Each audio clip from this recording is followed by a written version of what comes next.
Many Magic the Gathering players ask the question, is it worth it to buy the Secret Lair Goblinstorm Commander deck? This latest Secret Lair Commander precon is a mono-red Goblins deck with a tempestuous flair, consisting entirely of reprints and featuring several Commander staples with brand new borderless artwork. The aptly named Goblinstorm is an innovative twist on both Goblins and Storm, two classic Commander archetypes we rarely see woven together. As with all Commander precons, Secret Lair or otherwise, this is meant to be a fully playable, right-out-of-the-box experience. But unlike other Commander precons, this will only be available online on May 18th, which is less than a week away. What's more, this Commander deck is actually $50 cheaper than the last Secret Lair Commander deck. Everyone's invited. I never thought I'd see the day when a major product line gets a significant price decrease rather than increase, but you won't see me complain. Or, maybe you will. It's a critical review. But does the reduction in price also mean a reduction in quality? How much value is contained inside? And is the deck fun to play with? Sure, the concept is exciting, but does it actually work? Or is the pairing of Goblins and Storm too awkward to result in a functional deck? All these questions and more are what's in store, so let's take a look. And remember, while you can't buy Secret Lairs at Micro Center, sponsor of this video, you can always buy Magic the Gathering products at, or even sometimes below, MSRP. Since Micro Center will never mark up a Magic the Gathering product, we don't need gimmicks to promote this sponsor. Caw! Did someone mention upgrades in affordable consumer electronics? Caw! Oh my goodness, it's a talking crow! Caw! I'm Mike Crow, Professor, and I'm here to crow about all the savings at Mike Crow Center. Caw! Would you happen to know Storm Crow? What? Not all crows know each other. Caw! But Storm Crow does play in my weekend baseball league, so you do know each other. You got lucky, but you should watch your assumptions next time. Caw! But what do crows have to do with baseball anyway? Forget about the baseball joke. Caw! Caw! But you know what's no joke? The absurd savings on this new Ryzen 8 processor. Gee, Prof. Crow, you sure know a lot about computers and computer accessories and related items. Like this new liquid CPU cooling kit to keep your computer from overbeaking, or this modular power supply that will keep the nest of a computer tidier than a crow's catch. Whether you're building a new gaming rig, or a new commander deck, Micro Center has all the shiny new trinkets. Wow, it sounds like Micro Center has many deals that you can crow about. That's really offensive. I guess you could say at Micro Center, the early bird gets the worm. You shouldn't make jokes like that. Quote the Raven. Shop at Micro Center. How dare you? I'm getting you crow canceled on Blue Sky. Oh no, I've been crow canceled. And that's not good because crows remember things. Like the good deals at Micro Center.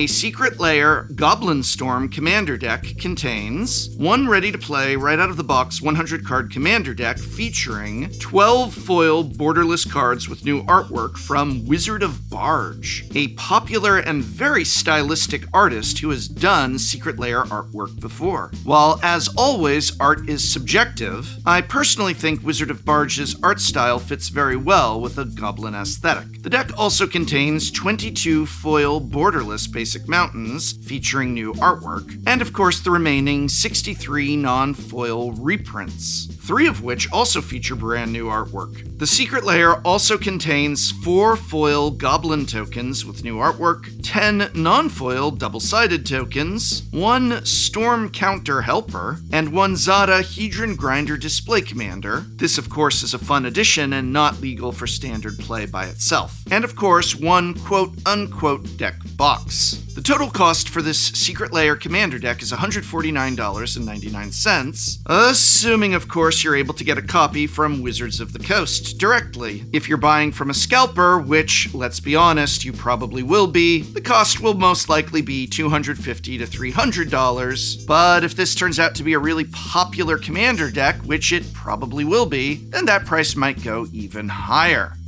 As I always say, Urza scalpers. Yeah, we're censoring it from now on. Urza scalpers, but I want to point out that with secret layers, we really can Urza scalpers because it's a secret layer. Now, when card games send products to stores, there is a limited amount of control they have over what happens next. While there are definitely many steps they can take to reduce scalping, it is hard to eliminate it entirely when you're dealing with physical stores, but that isn't true about secret layers. Wizards of the Coast has a lot more control with this being a digital release, and if they were so inclined, they could take dramatic efforts to outright eliminate scalping of secret layers. In fact, when secret layers first came out, there was no scalping because they were print to demand, which is something that they could bring back if they really wanted to. But even if I'm wrong about that, even if they can't bring it back, or let's just say they don't want to, there are more things that they can do behind the scenes to prevent scalping of digitally sold goods such as secret layers. And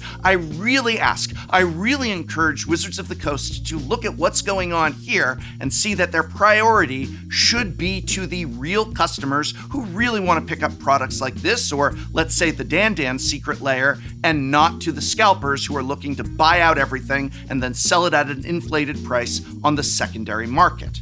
Wizards of the Coast, you have the power to Urza scalpers. Use it! Financial value.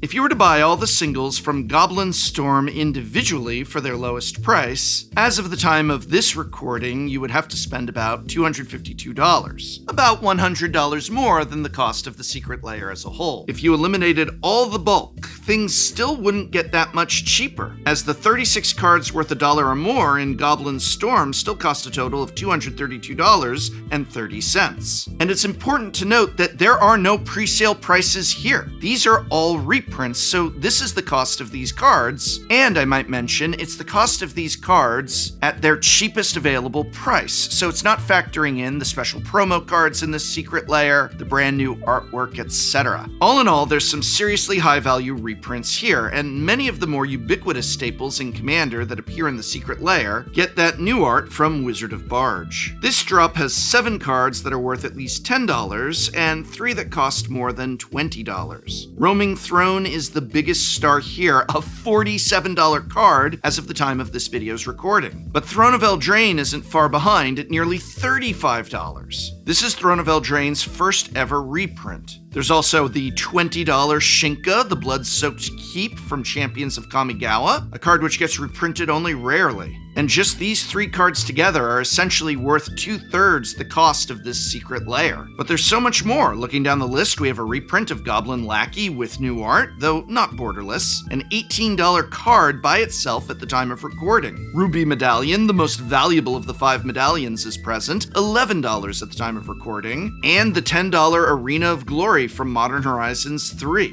a modern staple that's great in Commander 2. We've got new borderless art for Skullclamp and Sol Ring, new borderless art for the legendary trio of Zada Hedron Grinder, Krenko Mob Boss, and Pashalik Mons, and new borderless art for legacy staple and vintage Cube All-Star Broadside Bombardiers.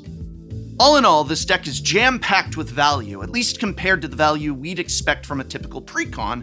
But where does Goblinstorm rank among the other Secret Layer Commander decks in terms of value? Secret Layer Commander decks are distinct among precons put out by Wizards of the Coast for retaining their value or even gaining value as time goes on. In fact, if we look at the current value of each of the 5 Secret Layer Commander decks prior to this one, we will see that Goblinstorm is actually the least valuable of any of them.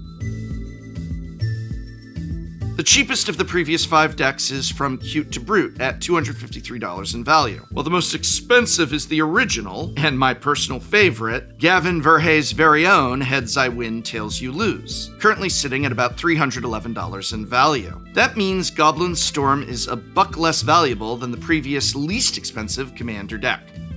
Of course, that's not precisely a fair comparison. After all, Everyone's Invited, the most recent Commander deck, was sold for $200, a jump up from the $150 its 3 predecessors held. 20 Ways to Win, Raining Cats and Dogs, and From Cute to Brute. Though Heads I Win, Tails You Lose is still the undisputed champion when you take Secret Lair cost into account, since that original deck cost just $100 to buy when it was in stock. As always, the original outshines the sequels. If you subtract the cost of each Secret Lair deck from its current financial value, then Goblinstorm is only the second worst value of the bunch. Everyone's Invited drops to just $65 in surplus value, while all the others remain over $100 and up. It's also not really fair to write Goblinstorm off as the least valuable of these other decks, full stop. It's within $2 of the 2 bottom decks, From Cute to Brute and Raining Cats and Dogs. Prices are always fluctuating, and by the time I review another Secret Lair Commander deck on this channel, Goblinstorm could easily reach the middle of the pack. I do still think it is helpful to look at these prices and use it in evaluating financial worth. And along those lines, I feel it is fair to say Goblinstorm is roughly equivalent to the other Secret Lair decks, which had $150 sticker prices, all of which translates to about $100 in surplus value as of the time of this recording.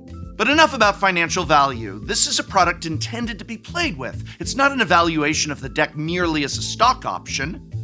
Is it fun enough to pilot? Do Goblins and Storm really go together? Let's take a look. The Goblinstorm game plan begins by playing a traditional Goblin Kindred strategy in the early game. Set up cards like Goblin Lackey, Conspicuous Snoop, and Goblin Warchief to pave the way for your mid-game threats. Lords like Goblin Chieftain and Runvelt Hordemaster turn a meek board into a potent one, especially once you get multiple in play. Then, when you've run out of goblins to cast, it's time to start storming off. Your storm payoffs are Grape Shot, the damage dealer, Empty the Warrens, the Goblin Maker, Haze of Rage, the pump spell, and Spreading Insurrection, the mass threaten effect. All of these are incredibly potent spells to drop at the end of a storm turn, but unlike a more traditional all-in storm deck, storming off with Goblinstorm often won't end the game immediately. It may just grow your own board or shrink your opponent's. In order for your storm turn to be truly lethal, you'll need a few things going for you. The best card to have in play on your storm turn is Skull Clamp, as it's a very easy way to translate the mana from your rituals into fresh cards to keep storming. If you don't have a Skull Clamp, then you'll need a haste granter or a direct damage producer, or ideally both. Cards like Goblin Warchief, Goblin Chieftain, and Goblin Bushwhacker turn a big Empty the Warrens board sideways. Meanwhile, Impact Tremors, Pashalik Mons, and Goblin Bombardment all translate your tokens into direct damage. Haze of Rage is your most lethal of the storm cards, as it's easy to cast multiple times thanks to its buyback clause. Grape Shot can finish off a player who's low on life, but is more often going to be useful for clearing away opposing blockers. Spreading Insurrection can lead to some devastating swings. It gets even better with a Goblin Bombardment in play, allowing you to sacrifice your opponent's creatures after you swing with them and before you have to give them back. The deck is intended for Zada, a Hedron Grinder, to be your commander, with the goal of making a very wide board, and then casting a pump spell on Zada that makes your whole board huge. It makes sense to be aiming for that given the storm elements in the deck, but honestly, I don't know that the deck supports Zada sufficiently to warrant putting them in the command zone. That's because just 7 total spells in the entire deck work with Zada, as in are single target spells that pump your creature, granted abilities, or draw you a card. Sazakap's Brew in the deck list notably does not work with Zada, as it has 2 targets. Target creature gets +2/+0, but target player draws 2 cards. There is, however, an 8th card in the list that has a hilarious synergy with Zada. If you cast a large Goblin Negotiation on your own Zada, it'll get copied for all your creatures and deal a ton of excess damage. You'll wind up with all your original creatures dead, but you'll have a horde of Goblin tokens left standing in their place. If Impact Tremors is in play, you've just dealt your opponents a ton of damage. All that being said, I think the best legend to run in the command zone is actually Krenko Mob Boss. Krenko is just such a busted Goblin commander that it's hard to justify putting any of the other legends in this deck in that spot. Krenko does what every Goblin deck wants: put an ever-growing pile of goblins onto the battlefield. And that's why he's my commander of choice for Goblinstorm. By my evaluation, Goblinstorm is a decent execution of an awesome concept. The deck has some genuine flaws, aside from the awkwardly few Zada enablers. There's also very little card draw in general. This means that it is difficult to actually set up a good Storm turn without some lucky top decks. And if you draw too many Storm cards and not enough Goblin cards, you'll have a hard time doing much of anything at all. There are just 25 goblins in the deck, plus 3 spells that make goblins. It won't be uncommon to draw a bunch of pump spells with no creatures to target, or to have a conspicuous snoop in play that never finds any goblins to cast from the top of your library. But when it works, the deck is an absolute blast to play. It's goblins. The crossed archetype synergies of a kindred combo deck like this one are a delight to see in action. And the deck just feels incredibly goblin-y, as in a goofy hodgepodge of weird little guys who stumble to victory almost on accident. I legitimately feel that as a deck to play with out of the box, all the financial stuff aside, Goblinstorm is the most cohesive and well-executed Secret Lair Commander precon that we've seen since the original Heads I Win, Tails You Lose deck. Though it has real structural flaws that may have been avoidable given the concept, this deck feels more fresh, exciting, and imaginative than any of the recent Secret Lair precons that we've received. And if you get tired of playing with the deck as it is, there's plenty of room to adjust the list or even just disassemble it for its useful parts.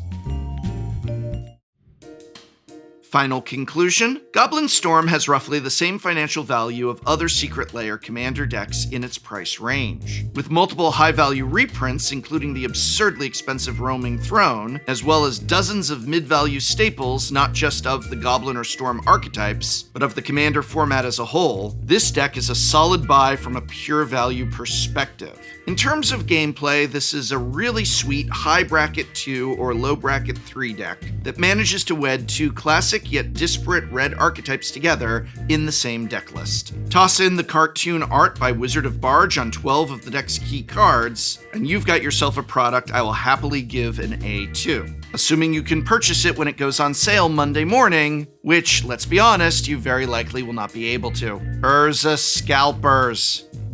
I hope very much this video has been of some help to you. Would you like to see me fix your Commander deck? Check out our newest We Fix Your Deck episode here, where I go through your decks and your deck submissions and tell you how you can make them better. That video can be accessed by clicking the I or just, in the description below. Good luck getting this on Monday.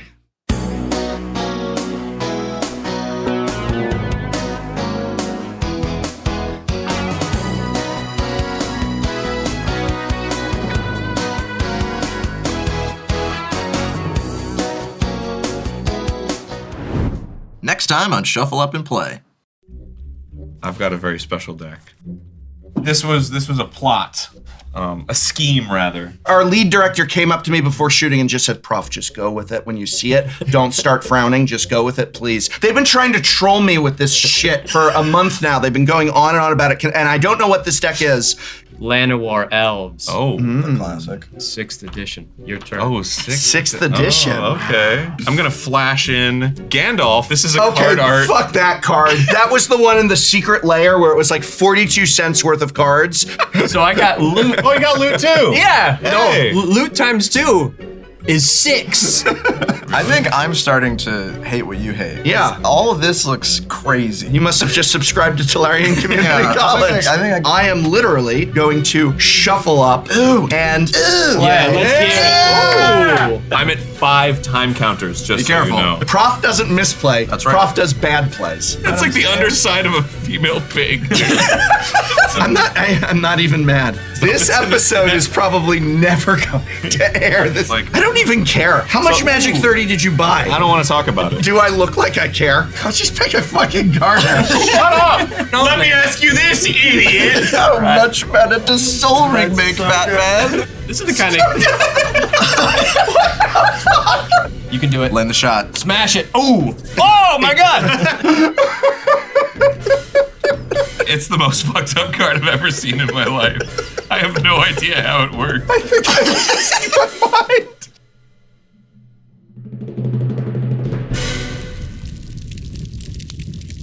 When Captain America throws his mighty I was gonna say that. Oh, I'm sorry. I pass. Cut that out. Go ahead. I pass. you can- No, cut it out. We can I edit don't it care out. anymore. Go ahead. I don't care. Do it. It's your turn, 6 boy. I thought. Oh.